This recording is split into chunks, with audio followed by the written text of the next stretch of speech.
I never thought my life would turn upside down because of one night. My wife, Jessica, and I had a good marriage, or at least I believed we did. We laughed together, shared our dreams, and supported each other through tough times. But that changed when she decided to go out for a girls' night. That evening, Jessica came out of the bedroom wearing a short, revealing dress. It made me uncomfortable, and I told her so. "Can't you wear something else?" I asked, trying not to sound too critical.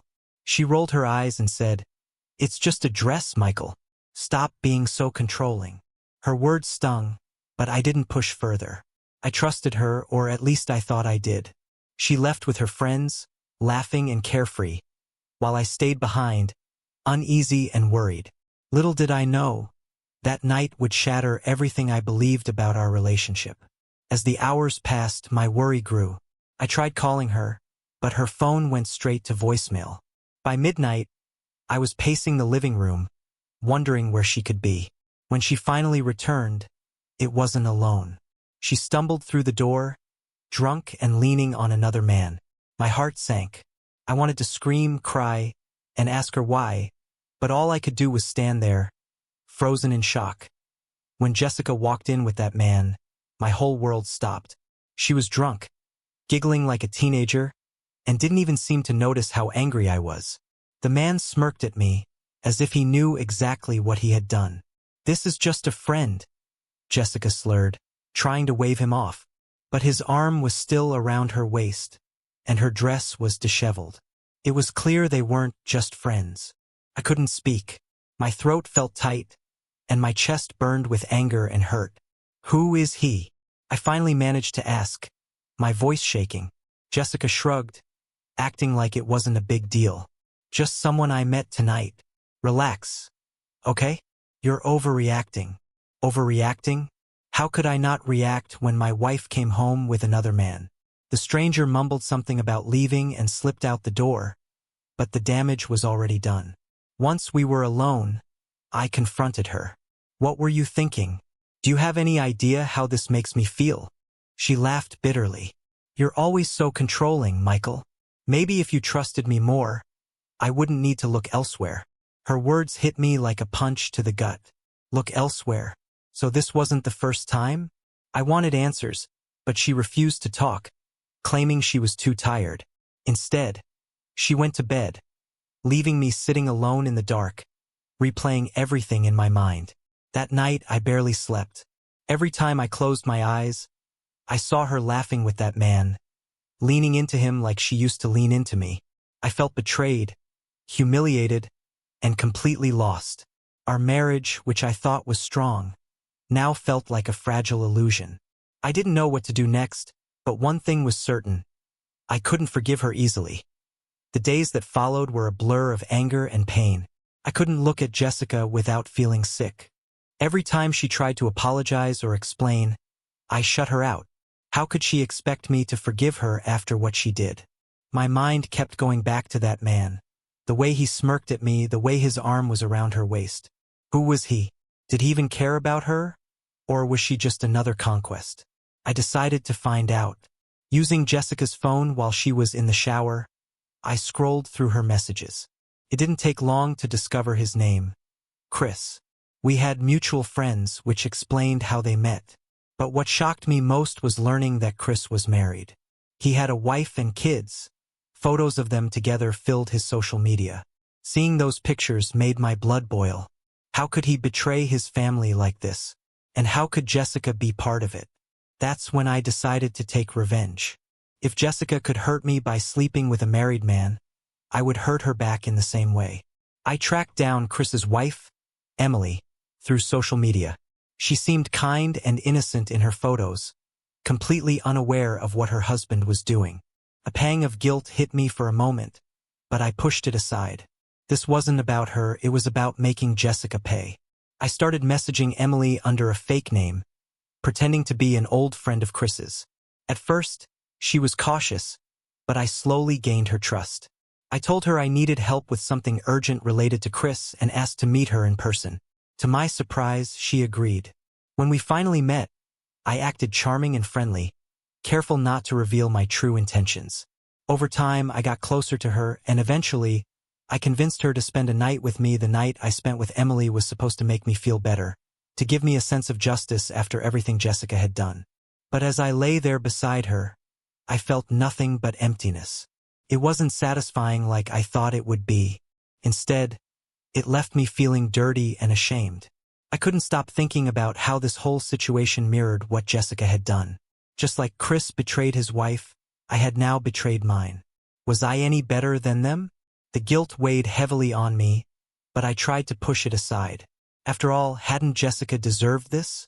Hadn't she brought it upon herself by choosing someone else over me?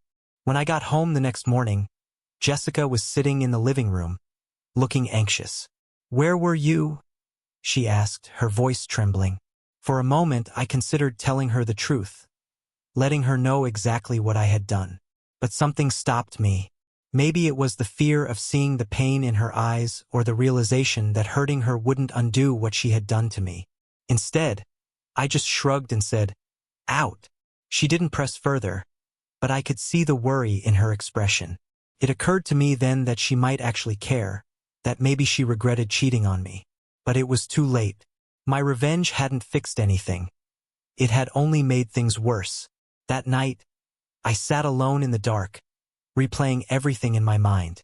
I thought about my marriage, the laughter, the love, the trust, and how quickly it had all fallen apart. I realized that revenge hadn't healed my wounds. If anything, it had deepened them. I felt lost, unsure of what to do next. A few days later, I noticed Jessica acting strange. She was constantly on her phone, texting someone and looking anxious. At first, I thought she was messaging Chris, but then I overheard her side of a heated phone call. "What do you mean it was just fun? You said you cared about me?" she shouted, her voice breaking. It didn't take long for me to piece things together. Chris had dumped her. Later that night, Jessica broke down in tears. She begged me to listen to her, saying she had made a huge mistake. "He used me, Michael. He never cared about me. He just wanted something casual," she sobbed. For a moment, I felt a flicker of sympathy. Seeing her so broken reminded me of how much she had hurt me, but also how much pain she was in now. But then I remembered everything she had done. The lies, the betrayal, the way she threw away our marriage for a man who didn't even value her. I couldn't forgive her, no matter how sorry she seemed. "It's too late, Jessica," I said coldly. "You chose him over me. Now deal with the consequences." She tried to argue, claiming she loved me and that what happened with Chris was a mistake. But her words felt hollow. How could I trust her again after everything? She pleaded with me for hours, promising to change, to go to counseling, to do anything to fix our marriage. But my mind was made up. Our relationship was beyond repair. That night, as she cried herself to sleep, I realized how far we had fallen. Once we were happy. Once we were in love.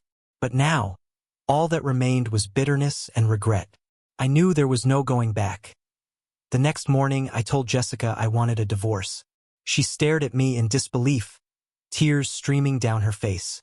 "You can't mean this, Michael," she whispered. "We can fix this. Please, just give us another chance." But I shook my head. "I've made up my mind," I said firmly. "What you did broke us. I can't keep living like this." Filing for divorce was harder than I expected. There were lawyers, paperwork, and endless arguments about who got what. Jessica fought me at every step, claiming she still loved me and didn't want to lose me. But I stayed firm. I knew staying together would only prolong the pain for both of us. As the process dragged on, I started reflecting on everything that had happened. I thought about the happy moments we once shared, the laughter, the dreams, the little things that made our marriage special. And then I thought about how quickly it all fell apart. It wasn't just Jessica's fault. Maybe I had missed signs along the way. Maybe I could have been more attentive, more understanding. But dwelling on what-ifs wouldn't change anything now. Eventually, the divorce was finalized. Walking out of the courthouse that day, I felt a strange mix of sadness and relief. Sadness because our marriage was officially over, and relief because I could finally start rebuilding my life without the weight of betrayal hanging over me. In the months that followed, I focused on healing. I spent time with friends and family, picked up old hobbies, and even started seeing a therapist. It wasn't easy. There were days when the pain felt overwhelming, but slowly, I began to feel like myself again. I realized that while Jessica's actions had hurt me deeply, they didn't define me. I still had a future ahead of me, one I could shape however I wanted. As for Jessica, I heard through mutual friends that she struggled after the divorce. Chris never took her back, and she ended up moving to another city to start over. Part of me felt sorry for her, but I knew I had made the right decision. Our marriage was built on trust, and once that trust was broken, there was no going back. Now, as I sit here writing this, I feel a sense of peace. Life goes on, and so do I. The pain will always be a part of me, but it no longer controls me. I've learned that forgiveness isn't about excusing someone's actions. It's about letting go of the anger so you can move forward. And that's exactly what I've done.